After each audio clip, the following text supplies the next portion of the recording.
بعد ترك كاتب ومؤلف مسلسل وقت المغامرة العمل بالموسم الخامس، بدت الأمور تصير جنونية في هذا المسلسل. لكن الأسوأ صار لما اشترت هاي المنصة حقوق بث وقت المغامرة، وهنا صارت الكارثة.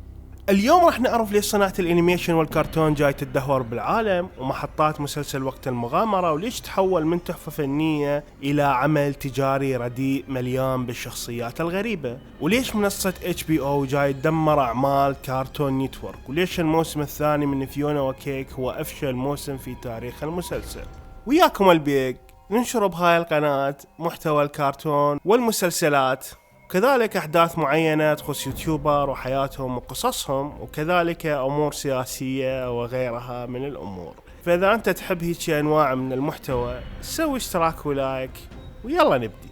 لا تخفى عن أحد آخر فترة صناعة الانيميشن والكرتون جاي تعاني بسبب قلة الابتكار وتوحش المنصات. فإذا نرجع مثلا إلى سنة 2023 راح نلقاها أنه هي الاحتفالية المية لشركة ديزني، والمفروض تكون من أفضل سنواتها، لكن بالحقيقة هاي السنة كانت أسوأ سنة مرت على ديزني بسبب فشل أغلب أفلامها بهاي السنة وحتى السنوات اللي قبلها، مثل فيلم لوكا أو ترينينج ريد، فاثنيناتهم فشلن فشل ذريع في شباك التذاكر، وكانت ميزانيتهم كلش عالية. حتى مثلا فيلم أمنية اللي رادت تختم بيه سنة 2023 كانت ميزانية الفيلم 200 مليون دولار، حققت منها 250 مليون دولار فقط، وهذا يعتبر فشل. وصراحة حاسب فشل ديزني من تشتغل على فيديو 4 أيام بالمونتاج وبالنهاية الفيديو ما ينشر بسبب ذكاء اصطناعي رخيص. بس نهدى شوية لأن حابة أوجه رسالة إلى يوتيوب باسمك اللهم، إذا الفيديو ما وصل 10,000 مشاهدة راح أعلن الحرب على الذكاء الاصطناعي وأفضح خططهم للسيطرة على العالم، معذرة من أنذر. بس نهدى شوية ونرجع للموضوع. هنا ديزني بدأت تعيد إنتاج أفلامها القديمة وتسويها واقعية، مثل لايون كينج والحسناء والوحش وأليس في بلاد العجائب، وهاي القصص هي القصص الكلاسيكية أساسا، وبدأت تجيب أرباح قوية ووصلت أرباحها إلى مليارات، وتقريبا هي اللي وقفت ديزني على رجلها آخر فترة. بس هل راح يستمر هذا الشيء؟ بالحقيقة ديزني بدأت تغير بمجرى القصص والشخصيات وبدأت تتلاعب بالأفلام، مثل فيلم الأميرة النائمة اللي مفروض انه الأمير يبوسها حتى تصحى، هي هاي القصة الأصلية والكلاسيكية، لكن الساحرة نفسها هي اللي صحتها لأن القبلة هي لازم لوف صادق ومن هذا الخرط، واللي وصل بيه انه تنتج فيلم حورية البحر وفيلم سنو وايت، وغيرت بأشكال الشخصيات وخلت بيها أجندات يسارية على حبة بهارات تحريف بالقصة. أدى هذا بالنهاية إلى فشل هاي الأفلام وتشويه صورتها أمام الناس وضياع ملايين الدولارات، وهذا اللي دا يصير مع وقت المغامرة. لكن شلون صار هذا الشيء؟ بس قبلها لازم أحكي لكم عن راعي الحلقة. ويانا اليوم منصة فانتج للتداول، منصة موجودة داخل العراق وتقدر تسحب فلوسك وأرباحك من خلال زين كاش أو ماستر كارد أو أي وسيلة دفع داخلية ثانية. ترخيص المنصة استرالي، رحت وزرت الشركة وتعرفت على مديرها. المنصة تقدم لك خدمة إنه تقدر تتداول على تريدينج فيو، وهذا الشيء يعرف المتداولين، فأغلب المنصات ما تقدم هاي الخدمة، وعندهم عروض بونص على الإيداع وغيرها من الجوائز. لكن تحذير، التداول أمر خطير، اللي ما مجربين السوق ودارسين الموضوع عندهم إدارة مالية ويعرفون يتعاملون مع تقلبات السوق.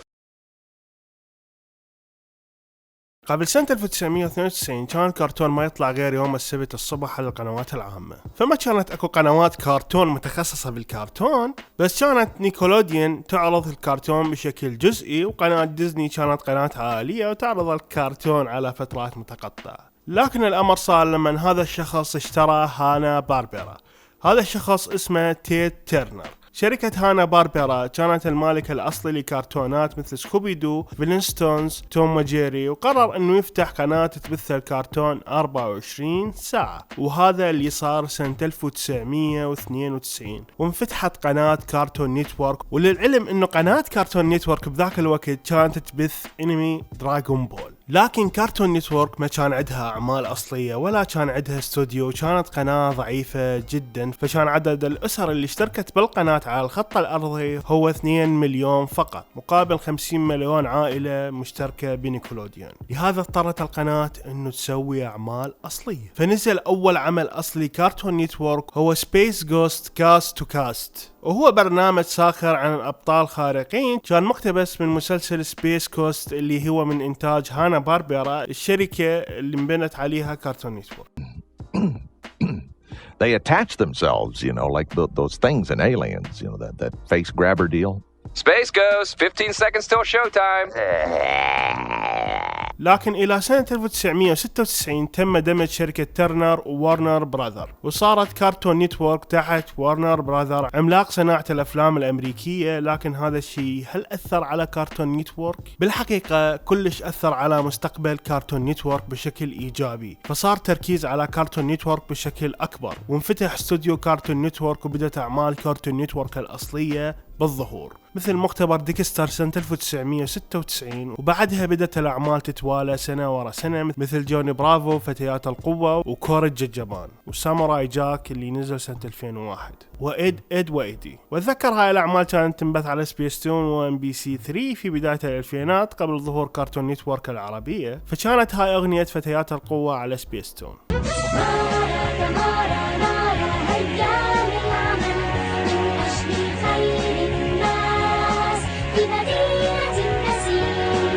بس كنت اريد اسال على كرتون كنت احبه من كنت صغير اسمه طيور، هاي اغنيته بحثت عنه كثير بس ما لقيت حلقاته،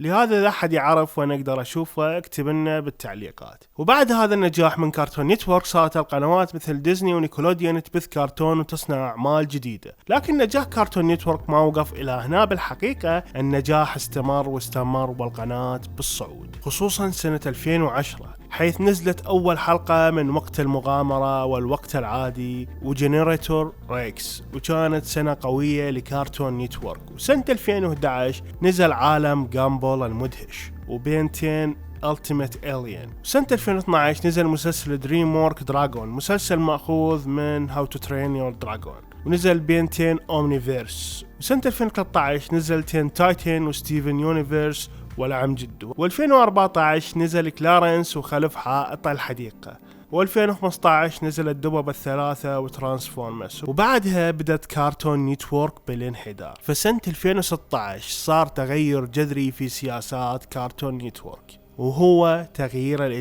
الإدارة القديمة انطردت وبدت إدارة جديدة همها فقط الفلوس. فأغلب المبدعين بكارتون نتورك مثل ريبيكا سوجر اللي صنعت ستيفن يونيفيرس، وبن ديلتون اللي صنع ادفنجر تايم، وكوينتل اللي صنع الوقت العادي، تركوا القناة لأسباب عديدة، ومن هاي الأسباب سياسة الإدارة الجديدة بعدم المخاطرة بإنتاج مسلسلات جديدة مثل جامبول وقت المغامرة، بل اعتمدوا على الريبورتات، لأن الريبورتات أرخص بنسبة 40% إلى 60% من الأعمال الجديدة، واعتمدوا على مواسم جديدة للكرتونات السابقة، وركزوا بالأساس على تين تايتن، لأن هذا الكرتون اكتشفوا أنه أكثر مشاهدة من أعمال كارتون نتورك، وهنا بدأوا يبثون هذا الكرتون من 8 إلى 12 ساعة يوميا، يعني تين تايتن بلعها الكارتون نتورك.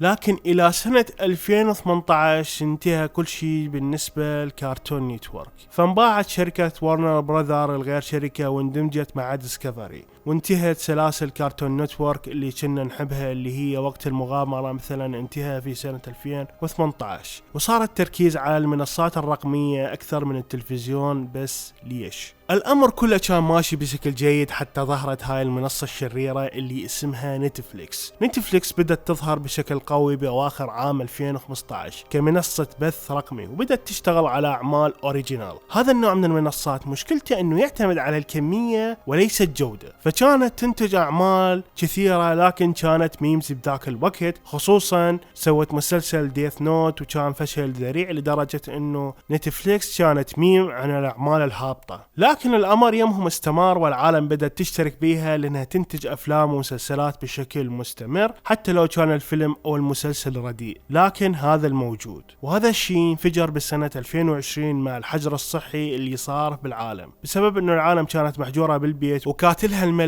وما تقدر تروح الى السينما او قنوات التلفزيون اللي برامج تنعرض عليها بشكل مجدول. فهنا بدأت العالم تشترك بمنصة نتفليكس، وصعدت اسمها بشكل كبير وصعد سهمها بشكل خرافي مقارنة بالسينما اللي انسدت في وقتها وخسرت الافلام خسائر فظيعة بذيك السنة. لهذا بدأت الشركات تتجه إلى المنصات الرقمية، والمشكلة مو هنا المشكلة بالشركات الأمريكية. مشكلة الشركات الأمريكية هي شيء يملك شيء، يعني ديسكفري تملك وارنر براذر، وارنر براذر تملك تيرنر، وتيرنر تملك كارتون نيتورك، وكارتون نيتورك تملك هانا باربرا. والشركة نفسها ديسكفري تملك HBO وماكس. وهنا تبدي الكارثة، بدأت الشركة تهمل التلفزيون وتضغط على كارتون نيتورك وتحول أعمالها إلى منصة HBO ماكس. لكن مو هنا المشكلة أنه وارنر براذر وديسكفري بدأوا يهملون أعمال كارتون نيتورك لدرجة أنه بدأوا يحذفون الأعمال من منصة ماكس، وغلقوا استوديو الرئيسي لكارتون نيتورك. وهذا الضغط والإهمال على صناعة الكرتون لأن شايفين هاي الصناعة ما تدخل أرباح قوية. وهذا غباء الأمريكان اللي دائما يخافون لا يفوتهم القطار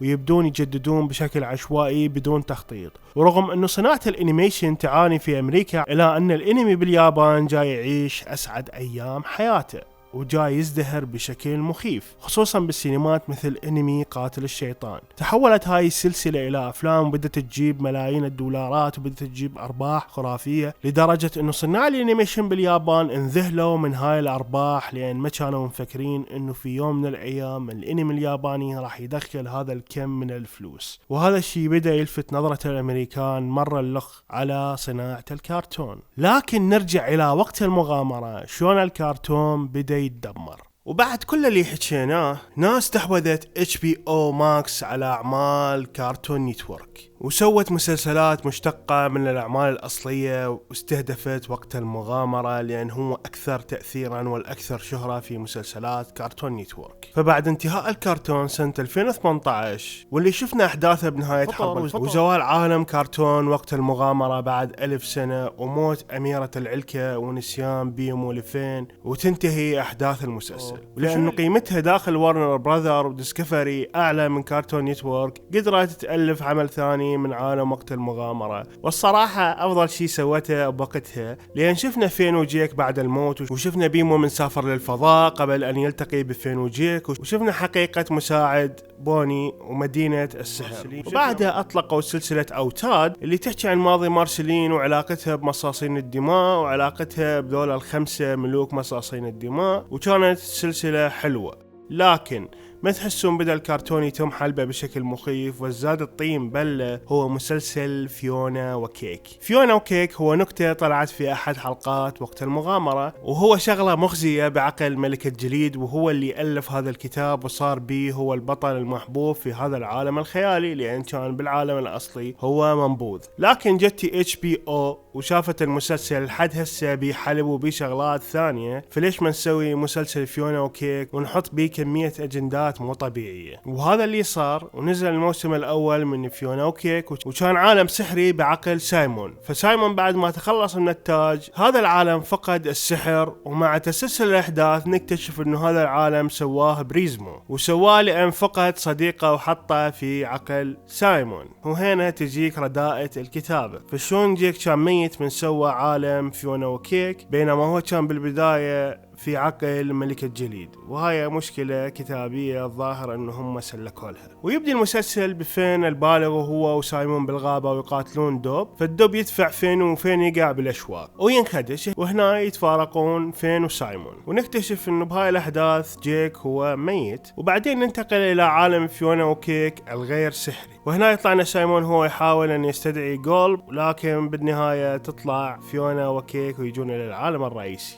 وهنا تبدي عملية انقاذ فيونا وكيك وعالمهم من الزوال، والمسلسل كله مبني على الأبعاد والتنقل بين الأبعاد، يعني انتقالهم من بعد لبعد حتى ينقذون عالمهم اللي هو أصلا موجود بعقل سايمون، وسباق مع الوقت وهذا الكائن الكوني اللي يحاول يلحقهم. وهذا الشيء أساسا ما موجود بوقت المغامرة سابقا، ولا حتى شفناه في حرب الفطر، إنه الموسم كله مبني على سباق مع الزمن وتمطيط الأحداث، لأن بالأساس ما يعرفون شو يسوون بعالم فيونا وكيك. لأن إذا تشوف عالم فيونا وكيك فهم بس المدينة اللي هم العايشين بيها، ماكو أي عوالم، ماكو أي كوكب أو أي عالم ثاني عايش وياهم غير هاي المدينة اللي طايفة بالفضاء. ورغم هذا شفنا المسلسل حلو، شفنا فين من بعد المزرعة، وشفنا ملكة جليد الشخصية العاقلة وبوني الشخصية المجنونة، لكن الكارثة الكبرى اللي خربت العمل بشكل كامل اللي هو فيونا وكيك الجزء الثاني. هذا الموسم فقد العمل لمسته وفقد هويته وصار شيء تجاري رخيص.